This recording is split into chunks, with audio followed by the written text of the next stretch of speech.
Beijing targets Japan to undermine Taiwan's resolve. Commentary.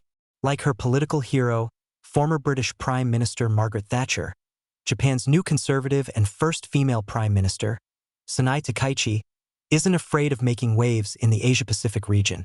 More than a few of her new foreign policy shifts have rattled Beijing's cage, to say the least, and for good reason. The end of Japanese pacifism. With the Chinese regime's growing aggression in the Indo-Pacific in recent years, Tokyo has reassessed its regional security requirements and is actively pursuing a more active role in its national defense. For example, under Takaichi's leadership, Japan is shifting from its quiet, pacifist post-war security posture to a more direct, forward-leaning one that identifies Communist China as Japan's greatest strategic challenge. That's a sea change from the past 80 years of post-war experience, where Japan lived comfortably and mostly passively under the security guarantees of the United States. That situation no longer exists. A more active role in regional security. What's more, Takaichi is openly committed to Japan's support of the U.S. military, even in any Taiwan crisis should Beijing move against the island nation. Tokyo's support would explicitly include providing basing and even the potential deployment of naval or ground forces. That commitment includes her calls for a stronger military, greater fiscal spending to boost growth, the promotion of nuclear fusion and cybersecurity, and tougher immigration policies. Nuance, apparently, is not part of the new Japanese security equation. The diplomatic tone is sharp, provocative, and direct. Regarding Taiwan, the clear message is that Tokyo views Taiwan's security as an existential necessity for Japan's own security.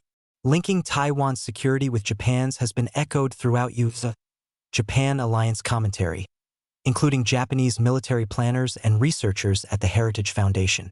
In short, the geopolitical dynamic in East Asia is shifting rapidly as Tokyo steps confidently into a regional security role, positioning it as a counterweight to Beijing's ambitions toward Taiwan and the rest of the region. CCP's severe reaction to the assertive Japan is more than just a strategy.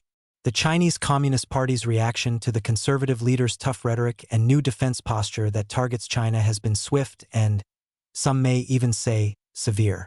Even that may be an understatement, given that the Chinese consul general in Osaka threatened to cut off Takaichi's filthy head.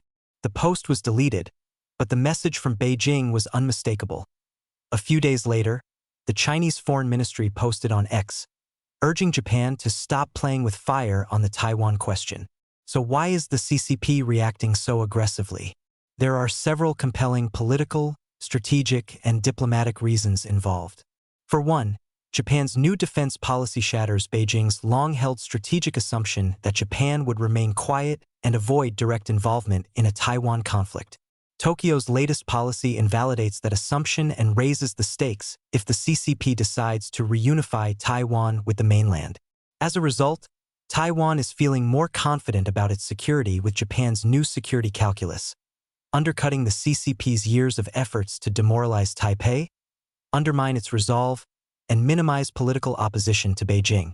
For another, Beijing knows that Japan's southwestern islands could become key Japan's staging areas in a Taiwan fight. That helps the United States with supply chains and military force staging and projection. Furthermore, Japan's new hypersonic missiles make Chinese deployments more vulnerable than they would have been until recently. But most importantly, as noted above, Japan's leadership is publicly tying its national survival to Taiwan's fate. That's what really concerns the CCP because this strategy creates political unity among democracies in the region, something the Chinese regime has worked hard to prevent. Beijing's reaction, however, isn't just about strategy surrounding Japan's new defense alignment or even about Taiwan. It's historical and emotional, too. The CCP often invokes the memories of the atrocities Japan committed against China during World War II when criticizing Tokyo, using history as a political and propaganda tool. That sheds some light on why, when Japan announced big defense spending increases, reorganized its military command, and bought long-range missile systems, Beijing has blasted Tokyo for returning to militarism. Tokyo in Beijing's crosshairs. Japan's new leadership is reshaping the entire Pacific balance of power, and the CCP knows it. And Tokyo isn't acting alone. It sees the United States as its indispensable partner, as Washington continues to shift its strategy toward the Indo-Pacific, encompassing improvements in command structures and Japan's military-industrial coordination, as well as joint missile defense expansion, among other things.